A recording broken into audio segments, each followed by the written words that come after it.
And hello guys, and welcome back to my YouTube channel mga kapatid. Welcome back sa One Talk PH. And ito na nga mga kababayan, ang pinaka-latest na balita na aking nasagap ngayong araw mga kapatid. Nako po mga kababayan, legal counsel ni Kibuloy mga kapatid na si Attorney Torion, sinupalpal ni General Torre. Matapos nitong pagbintangan mga kababayan, ang PNP na meron di umanong ginagawang mining activities dyan mga kapatid sa loob mismo ng compound ni Kibuloy. Biruin nyo yan mga kababayan, manhunt operation ng PNP, tinawag na mining operation nitong abogado ni Kibuloy. Grabing pangbabastos yan mga kababayan. And ito lang guys, meron pa akong isang napapansin dito mga kapatid. Habang lumalalim, itong ginagawang operasyon ng PNP dyan sa tawag dito sa compound ni Kibuloy mga kababayan, mas lalo ding nagiging agresibo mga kapatid itong mga kampo ni Kibuloy. Bakit kaya? Well, in my personal opinion lang mga kapatid, kaya nagiging agresibo itong mga kampo ni Kibuloy mga kababayan dahil mismo sila mga kapatid, nakikita na rin nila na malapit ng matumbok ng PNP mga kababayan itong eksaktong pinagtataguan ni Kibuloy dyan mismo sa loob ng kanyang compound. Kaya kung ano-anong mga fake news na mga kababayan ang ginagawa ngayon ng mismong abogado, take note guys, abogado ni Kibuloy, gumagawa ng fake news mga kapatid para lang matuldukan o maharangan itong manhunt operation ng PNP dyan sa loob ng kanyang compound. Dahil mga kapatid, naniniwala ako na nakikita na nila mga kababayan na malapit na talagang matumbok ng PNP yung eksaktong pinagtataguan dyan ng kanilang puganting pastor na si Kibuloy. Pero bago tayo magpatuloy mga kapatid, huwag kalimutang mag-subscribe at i-like ang ating video para i-share pa ni YouTube sa iba pang hindi pa nakakapanood. And ito guys, panoorin muna natin ito at bigyan natin ng ating opinion at reaction. Pinabulaanan ng pulisya ang alegasyon ng abogado ng Kingdom of Jesus Christ na hinuhukay umano ang basement ng isang gusali sa KOJC compound. Okay. Nakatutok live si Argil Relator ng GMA Regional TV. Argil? Alam niyo mga kapatid, kahit ano pang gawin ng PNP dyan sa loob ng compound ni Kibuloy, wala pong karapatan itong counsel ni Kibuloy mga kababayan or itong mga kampo ni Kibuloy na mangialam dyan sa operasyon ng PNP. Dahil in the first place mga kapatid, binigyan na sila ng chance ng ating mga kapulisan. Mismong Chief PNP na ang nagsabi mga kababayan, para hindi na humaba ito, isurrender nyo na si Kibuloy. Pero mga kapatid, itong mga kampo ni Kibuloy nagmamatigas. Ayaw nilang isuko yung kanilang puganting pastor. Kaya ngayon mga kababayan, ang PNP na mismo ang gumagawa ng paraan mga kapatid para matunto nila si Kibuloy dyan mismo sa kanyang compound. Tuloy! Mel, sinubukang pasukin ng Chief Legal Counsel ng KOJC kasama ang media kaninang hapon ang basement ng Jose Maria College na nasa loob ng KOJC compound upang alamin sana kung totoo ba ang sinasabing paghukay. Ngunit hindi sila pinayagan ng mga pulis. Tama lang yun. Ipinakita ng Kingdom of Jesus Christ ang litrato ng isinasagawa umanong paghukay sa basement ng isang gusali sa loob ng KOJC compound sa Davao City. Ipinadala daw ito kay Attorney Israelito Torion, abogado ng grupo, ng isang hindi niya pinangalanan. Alam niyo mga kapatid, sa tingin ko kung totoo yung picture na pinakita dito mga kababayan, itong picture na to, kung totoo ito mga kapatid na ito mismo yung hinuhukay ngayon ng PNP. Sa tingin ko mga kababayan, merong traidor or merong hudas dyan sa hanay ng PNP mga kapatid, na kasama dyan sa nag-ooperate ngayon dito kay Kibuloy. Kaya dapat mga kababayan, imbestigahan din ito ng PNP. Itong kanilang mga tropa dyan na kasama nila sa loob mga kapatid. Dahil baka mamaya dyan mga kababayan, may pinaplano din niyang masama laban sa kanila. Malay natin mga kapatid, nabili na pala ni Kibuloy yung kaluluwa ng pulis na yan mga kababayan. Diba? Kung totoo ito mga kapatid, ibig sabihin, merong traidor dyan sa hanay ng PNP na kasama nila General Torre nag-ooperate dyan mismo sa loob ng compound ni Kibuloy. Tuloy! Sa loob ng KOJC compound sa Davao City. Ipinadala daw ito kay Attorney Israelito Torion, abogado ng grupo, ng isang hindi niya pinangalanan. Nasa 8 metro na umano ang hukay sa basement ng Jose Maria College, kaya nalalagay na raw sa panganib ang gusali. Pinabulaanan ng PNP ang sinasabing paghukay sa compound. About sa digging na yan, allegation letter ni Atty. Torion yan that improved that. Kasama ang media, pinuntahan ni Attorney Torion ang lugar.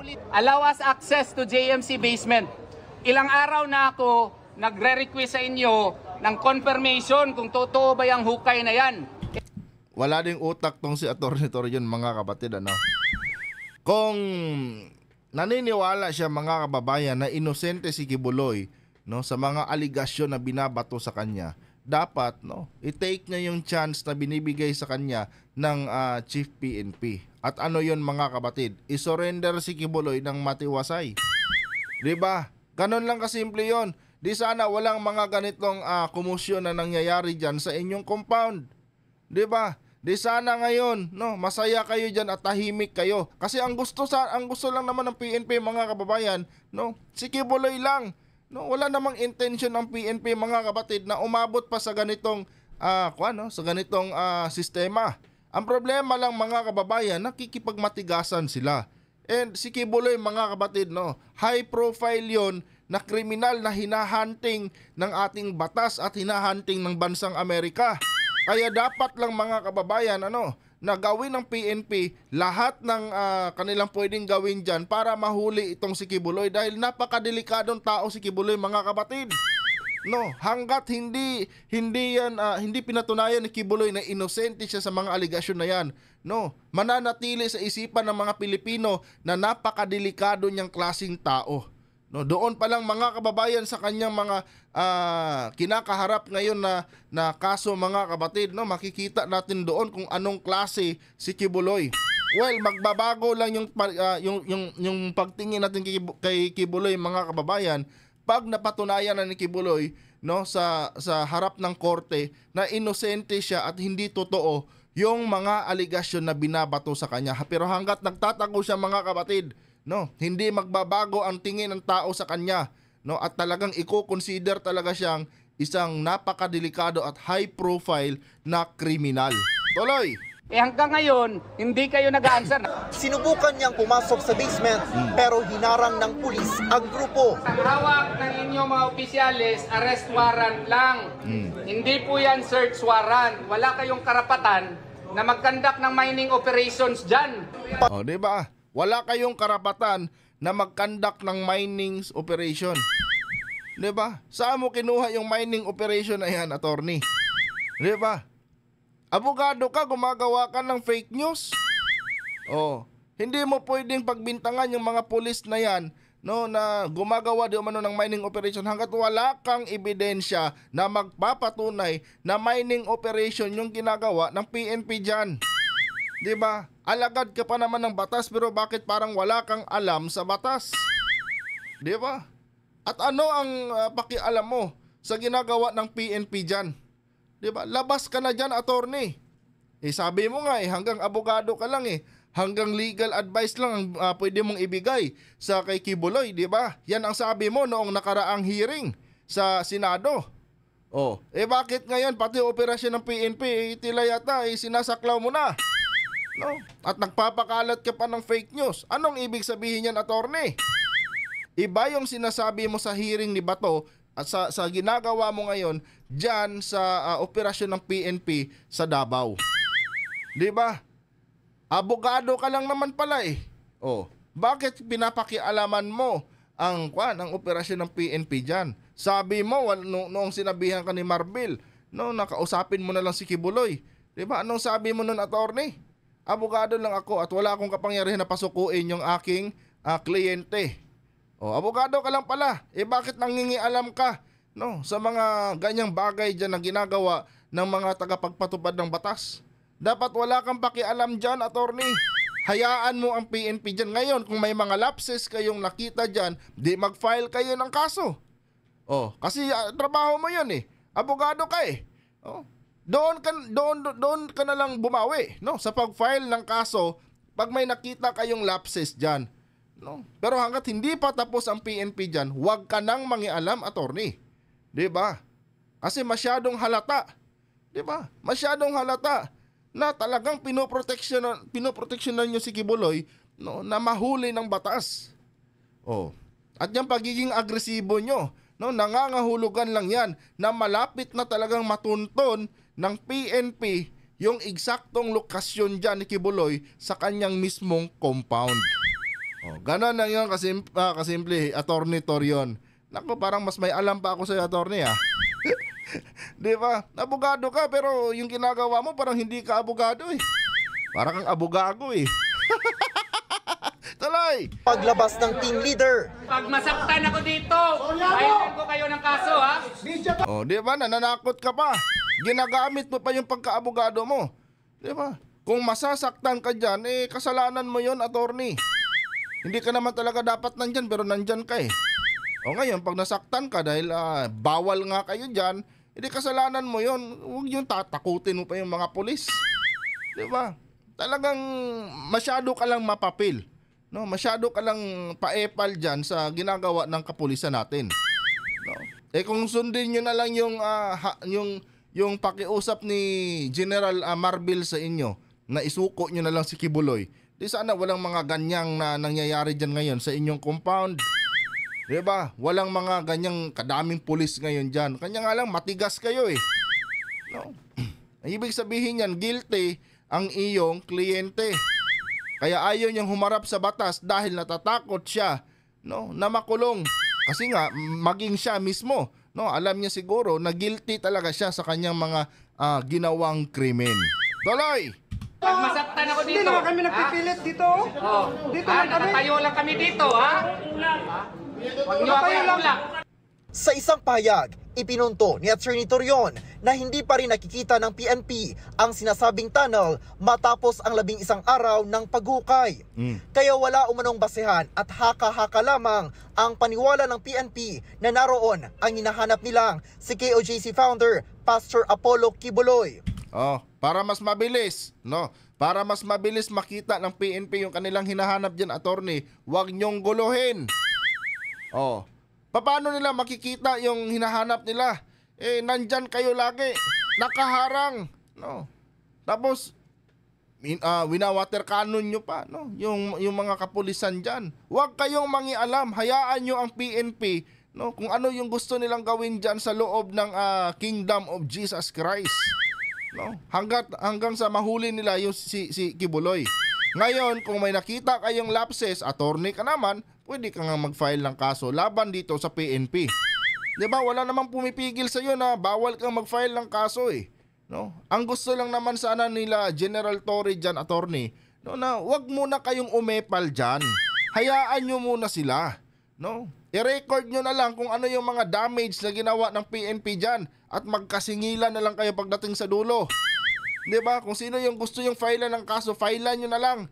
No? Ang importante, huwag nyong guluhin yung operasyon ng PNP. Kaya tumatagal sila or kaya natatagalan sila, no, sa kanilang ginagawang manhunt operation dyan dahil nandyan kayo, eh. No? Nagdidisco pa nga kayo dyan, eh. Diba? Eh bakit kaya hindi nyo sila hayaan nang matapos na yan? Oh. Ewan ko ba, abogado ka, pero sa tingin ko mas may utak pa ako sa'yo, attorney. No? Mas may utak pa ako sa wala kang sentido komon. Di ba? Masyadong bias yung assessment mo sa ginagawa ng PNP. Tapos ngayon, nagpapakalat ka pa ng fake news na mining activities yung ginagawa ng PNP dyan. At hindi manhunt operation, di ba? Anong klaseng abogado to? Tuloy! Pero naniniwala pa rin ang PNP na nasa compound si Kibuloy. Hanggang ngayon, naniniwala kami na nandyan siya, tinatawanan kami. Sige lang, there's always time for everything. Alam niyo mga kapatid, hindi naman sa pagmamayabang mga kababayan. Pero bago itong mga ganitong bagay, no, na ginagawa ng PNP dyan sa loob ng compound ng Kingdom of Jesus Christ, mga kapatid, nauna ko na pong sinabi mga kababayan na hindi umalis ng bansa si Kibuloy. No. Nauna ko na po sinabi mga kapatid na nagtatago lang si Kibuloy. Ako yung naniniwala na nagtatago lang talaga si Kibuloy dyan sa kanyang mga lupain sa loob mismo ng Kingdom of Jesus Christ. Dahil sobrang laki niyan eh. 'Di ba? Sa yaman ni Kibuloy mga kababayan, kayang-kaya niyang gumawa, no, ng tunnel sa ilalim na pwede niyang pagtaguan kung sakaling huntingin siya ng batas. Dahil si Kibuloy mismo mga kapatid, naniniwalang guilty siya, no, sa mga aligasyon na binabato sa kanya. Kaya nga takot siya mga kababayan eh. No, takot siya na manghimasok ang Amerika. Dahil doon sa Amerika mga kababayan, napatunayan na kasi na talagang totoo yung mga kaso na binato sa kanya doon sa Amerika mga kababayan. Bukod sa sentensya niya dito sa Pilipinas mga kababayan, no, may sentensya pa siyang kakaharapin doon sa bansang Amerika. No. Nandyan yung mga witness eh. Matibay yung ebidensya laban sa kanya. Kailangan lang talagang mag-effort pa talaga mga kapatid, no, ng ating mga kapulisan hanggang sa matunton nila si Kibuloy. And ako nga mga kababayan, hindi ako naniniwala mga kapatid, no, na magagawa yan ng PNP sa loob lamang ng isang buwan. No? Kasi kung ako lang ang tatanungin mga kapatid, sa opinion ko, kulang ang kalahating taon mga kababayan bago nila matunton si Kibuloy dyan mismo sa na yan, sa compound na yan. Kaya kung ako dito kay General Torre din mga kababayan, dapat gumawa muna sila ng order mga kababayan, no, dito sa mga miyembro ng Kingdom of Jesus Christ na kung pwede, lisanin muna ng mga ng mga miyembro ni Kibuloy yung mismong compound na yan. Nang sa ganun mga kapatid, wala nang haharang sa kanilang mga gustong gawin dyan sa compound mismo ni Kibuloy. Diba? Ganon lang ang technique ng mga kapatid. Palabasin muna nila lahat ng nandyan sa compound. No? At tsaka na lang sila tsaka na lang sila magsingilan mga kababayan pagtapos na ang operasyon. Dahil gaya ng sabi ko sa inyo mga kapatid, pwede naman mag-file ng kaso itong kampo ni Kibuloy kung sakaling may nakita silang mga lapses ng ating mga kapulisan, no, dyan sa sinasagawa nilang manhunt operation laban kay Kibuloy. Tuloy! At darating, sabi ko kanina, makuhuli rin natin yan. Hindi daw titigil ang kapulisan hanggat hindi nahuhuli sina Pastor Kibuloy na nahaharap sa kasong child abuse at human trafficking. Kagabi ay may direktang death threats na sa aking mga anak. Pero hindi kami magpapatingan. Hindi tayo magpapatingan. Tandaan natin kung bakit nandito tayo. Ayon din kay Torre, hindi kinakailangan ng search warrant para sa kanilang pagalugad sa KOJC compound. Oh. Wala search warrant dito. In fairness dito kay General Torre mga kapatid, mas may alam pa siya sa batas kumpara dito kay Torion. Si Torion mga kababayan, parang hindi abogado kung umasta. Ginugulo nila ang mga yung operation ng PNP dyan, samantalang pwede naman silang mag-file ng kaso later on. No? And willing naman, no, kayang-kaya namang bayaran ng PNP, no, whatever damage na kanilang nagawa diyan kung meron man, no, sa mga ari-arian ni Kibuloy, 'di ba? Kaya wag na lang sana silang manggulo diyan nang matapos na 'yan.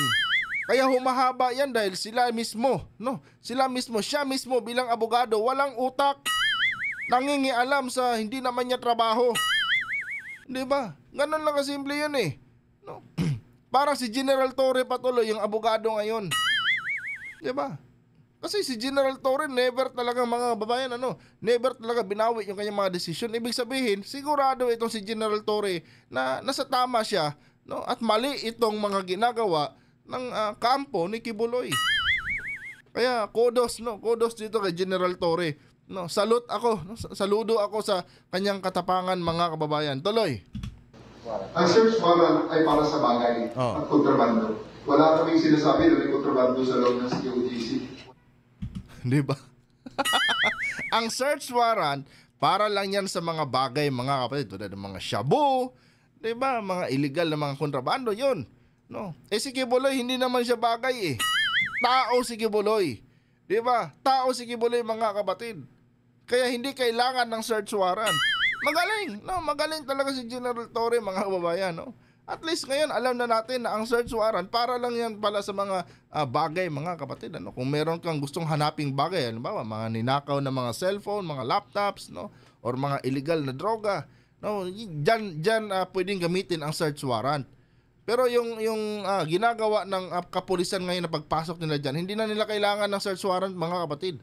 Dahil ang hinahunting nila, no, ay isang tao po, isang kriminal na pastor. Tuloy!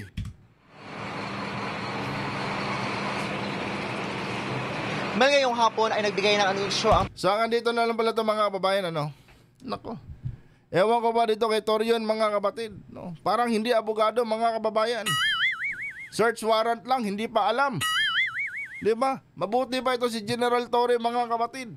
No? Alam kung kailan pwedeng gamitin ang search warrant, no? At kailan pwedeng kung kailan hindi pwedeng i-apply ang salitang search warrant. Di ba? Mabuti ba si General Torre, alam niya yung kanyang mga ginagawa, pero itong si Atty. Torion, mga kapatid, nako, search warrant lang, hindi pa alam. Anong klaseng abogado yan? Ako dito kay Kibuloy, mga kababayan, ano, magpalit na lang siya ng abogado. Ang problema, mga kapatid, no, wala na rin siyang pangbayad, no, ng mga mamahaling abogado. Kasi nga, mga kababayan, naka-freeze yung kanilang mga account.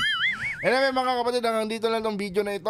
Kung nagustuhan niyo pa ating content ngayon, huwag kalimutan mag-subscribe at pakilike ang ating video, mga kababayan, para i-share pa ni YouTube sa iba pang hindi pa nakakapanood. And ito guys, no, i-comment nyo na rin dyan yung mga opinion, no, kung ano bang masasabi nyo dito sa ating pinanood ngayon na balita. Hanggang dito na lang.